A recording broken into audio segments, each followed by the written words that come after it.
ఇప్పుడు అదే అనిపిస్తోంది. దక్షిణాది రాష్ట్రాలపై బీజేపీ హైకమాండ్ ఫోకస్ చేస్తోంది. మోదీ అమిత్ షాకు బ్రహ్మాస్త్రంలా పవన్ కళ్యాణ్ దొరికాడు. పవన్ను పూర్తి స్థాయిలో ఉపయోగించుకునేలా స్కెచ్ వేస్తోంది భారతీయ జనతా పార్టీ. పవన్ కళ్యాణ్కు ఫుల్ పవర్స్ ఇచ్చేందుకు డిసైడ్ అయింది. ఇప్పటికే మహారాష్ట్ర ఎన్నికల్లో సత్తా చాటారు జనసేనాని. ఇక ప్రచారం చేసిన అన్ని స్థానాల్లో మహాయుతి అభ్యర్థులు విజయం సాధించారు. 100% స్ట్రైక్ రేట్తో దూసుకుపోతున్నారు పవన్. ఢిల్లీ, బీహార్ ఎన్నికల్లోనూ ప్రచారానికి దింపే యోచనలో మోదీ, అమిత్ షా ఉన్నట్టుగా తెలుస్తోంది. ఈ నేపథ్యంలో పవన్ కళ్యాణ్ను పూర్తిగా వాడుకునేందుకు నిశ్చయించినట్టుగా తెలుస్తోంది. ఇప్పటికే బీజేపీ బ్రాండ్ అంబాసిడర్గా పవన్ కళ్యాణ్ మహారాష్ట్ర ఎన్నికల ప్రచారంలో సక్సెస్ఫుల్ అయ్యారు. సనాతన ధర్మాన్ని అలాగే ఇక బీజేపీ ఎజెండాని పూర్తి స్థాయిలో పవన్ కళ్యాణ్ ప్రచారం చేసి సక్సెస్ కాగలిగారు. ఓవైపు బీజేపీ తాను నేరుగా ప్రచారంలో ఇలాంటి అంశాలను వినియోగించకపోయినా పవన్ కళ్యాణ్ లాంటి నేతలతో చెప్పించి పూర్తి స్థాయిలో సఫలీకృతమైంది. ఈ నేపథ్యంలోనే పవన్ కళ్యాణ్ను పూర్తి స్థాయిలో వాడుకునేలా బీజేపీ స్కెచ్ వేస్తున్నట్టుగా తెలుస్తుంది. ముఖ్యంగా ఇక జమిలీ ఎన్నికలు వస్తే గనక సౌత్ ఇండియాలో పూర్తి స్థాయిలో పవన్ కళ్యాణ్ ఒక బ్రహ్మాస్త్రంలా బీజేపీకి దొరికినట్టుగా కనిపిస్తోంది. తమిళనాడు, కర్ణాటక, ఆంధ్రప్రదేశ్, తెలంగాణ, కేరళ రాష్ట్రాల్లో జమిలీ ఎన్నికలు వస్తే గనక పవన్ కళ్యాణ్ను వినియోగించుకునే ఆలోచన కూడా బీజేపీ చేస్తుంది.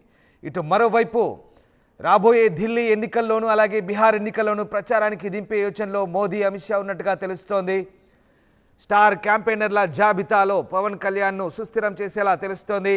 పవన్ కళ్యాణ్తో పాటు చంద్రబాబును కూడా వినియోగించే ఆలోచనలో ఉన్నట్టు తెలుస్తోంది. అయితే పవన్ కళ్యాణ్ను మాత్రం పూర్తిగా భారతీయ జనతా పార్టీ ఐడియాలజీని ప్రజల్లోకి పూర్తిగా ప్రచారం చేసేలా పవన్ కళ్యాణ్ను గట్టిగా వాడే ఆలోచన తెలుస్తున్నట్టుగా అవకాశం ఉన్నట్టుగా తెలుస్తోంది. ఈ నేపథ్యంలోనే ఢిల్లీ ఎన్నికల్లో పవన్ కళ్యాణ్ను వాడుకునే యోచనలో బీజేపీ అధిష్టానం ఉన్నట్టుగా తెలుస్తోంది. ఇప్పటికే అటు అరవింద్ కేజ్రీవాల్ను గత 3 దఫాలుగా ఎదుర్కోలేకపోతున్న బీజేపీ తాజాగా ఎన్డీఏ నేతలతో ప్రచారం చేపించాలని నిర్ణయించింది. కలిసికట్టుగా ప్రచారం చేస్తే విజయాలు దక్కుతున్న ఈ నేపథ్యంలో ఇక ఎన్డీఏ స్ట్రాటజీ కూడా మారింది. పవన్ కళ్యాణ్ లాంటి నేతలను ఢిల్లీలో ప్రచారం చేస్తే తెలుగువారు నివసించే ప్రాంతాల్లో ఆ ప్రభావం ఎక్కువగా ఉంటుందని, తెలుగు ఓటర్లు కూడా ఢిల్లీలో బీజేపీకి పట్టం కడతారని బీజేపీ భావిస్తుంది. ఈ నేపథ్యంలోనే ఇక ఆయన్ను స్టార్ క్యాంపెయినర్గా బీజేపీ వాడుకునే అవకాశాలు కనిపిస్తూ ఉన్నాయి. ఇక అదే గనుక జరిగితే మరొకసారి పవన్ కళ్యాణ్ సక్సెస్ అయ్యే ఆలోచనలు కూడా కనిపిస్తోంది. ఇక ప్రజలు కూడా ఆయన ప్రసంగాలకు ఆకర్షితులవుతుండడంతో భారతీయ జనతా పార్టీ ఈ స్ట్రాటజీని వినియోగించుకునే అవకాశాలు కనిపిస్తున్నాయి. ఎస్, మా కొలీగ్ గోపి జైన్ అవుతున్నారు. గోపి, పవన్ కళ్యాణ్ ఇప్పుడు బీజేపీకి ఒక బ్రహ్మాస్త్రంలా దొరికినట్టుగా భావించాల్సి వస్తుందా?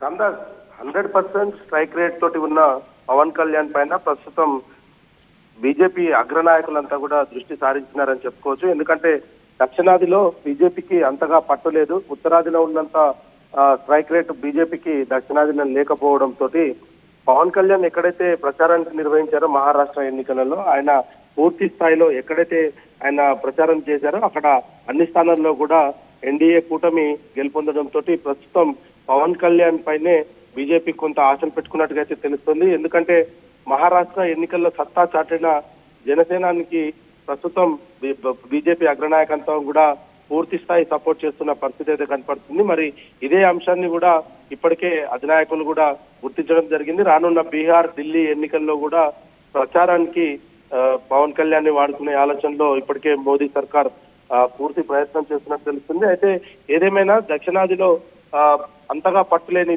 భాజపాకు పవన్ కళ్యాణ్ రూపంలో ఒక కొత్త ఆశ అనేది చిగురుచిందని చెప్పుకోవచ్చు. రానున్న రోజుల్లో తమిళనాడు ఎన్నికలు కూడా ఉన్న నేపథ్యంలో ఇప్పటికే హిందుత్వం పైనే ప్రధానంగా బీజేపీ ప్రచారం చేస్తూ వచ్చేది. అయితే అందులో భాగంగానే ఏదైతే ఎన్డీఏ కూటమి తర్వాత తిరుమల అంశంలో పవన్ కళ్యాణ్ వ్యవహరించిన తీరు కావచ్చు, అదేవిధంగా ఆయన ఏదైతే ఒక సనాతన ధర్మ బోర్డును కూడా ఏర్పాటు చేయాలి, సనాతన ధర్మాన్ని పరిరక్షించడానికి ఒక బోర్డు కూడా ఉండాలంటూ కూడా ఆయన హిందువులందరి మనోభావాలను కూడా కొల్లగొట్టుకునే ప్రయత్నం అయితే చేశారని చెప్పుకోవచ్చు. ఎందుకంటే ఆయన తిరుపతి లడ్డు విషయంలో ఆయన వ్యవహరించిన తీరు కావచ్చు, ఆయన దీక్ష చేపట్టడము, ఆ తర్వాత సనాతన ధర్మ బోర్డు ఏర్పాటు చేయాలంటూ కూడా ఆయన హిందువులను ఒక్క తాటిపైకి తీసుకొచ్చే ప్రయత్నం చేయడం కూడా బీజేపీ ఒక్కసారిగా కూడా పవన్ కళ్యాణ్ వైపు దృష్టి సారించడం జరిగింది. మరొక వైపు ఆంధ్రప్రదేశ్ ఎన్నికల్లో జనసేన ఎన్ని స్థానాల్లో పోటీ చేస్తే అన్ని స్థానాల్లో గెలుపొందడంతో పవన్ కళ్యాణ్ ని ఒక స్పెషల్ వ్యక్తిగా బీజేపీ అయితే ట్రీట్ చేస్తున్న పరిస్థితి ఉంది. కేంద్రంలో మోదీ సర్కార్ మరొకసారి 3.0 నిర్మాణంలో పవన్ కళ్యాణ్ పాత్ర చాలా కీలకంగా ఉన్న నేపథ్యంలో ఇప్పుడు అదే అంశాన్ని కూడా ఎన్డీఏ కూటమి అయితే ఆలోచిస్తున్న పరిస్థితి ఉంది. కలిసికట్టుగా ప్రచారాలు, అదే విధంగా ప్రజల నుంచి స్వీప్ ఓటు బ్యాంకింగ్ ఏదైతే ఇప్పుడు ఆంధ్రప్రదేశ్ లో చూసామో, మహారాష్ట్రలో చూసాం, ప్రతిపక్షం అనేది కూడా లేకుండా పూర్తి స్థాయిలో అధికారాన్ని ప్రజలు కట్టబెట్టడంలో పవన్ కళ్యాణ్ ప్రచారం కూడా కొంత కీలకంగా ఉన్న నేపథ్యంలో రానున్న రోజుల్లో ఆయన బీజేపీకి చాలా కీలకమైన వ్యక్తిగా మారే పరిస్థితి అయితే కనపడుతుంది. దక్షిణాదిలో పూర్తిగా పవన్ కళ్యాణ్ పైన డిపెండ్ అయ్యే పరిస్థితిలో ప్రస్తుతం భాజపా ఉందని చెప్పుకోవచ్చు.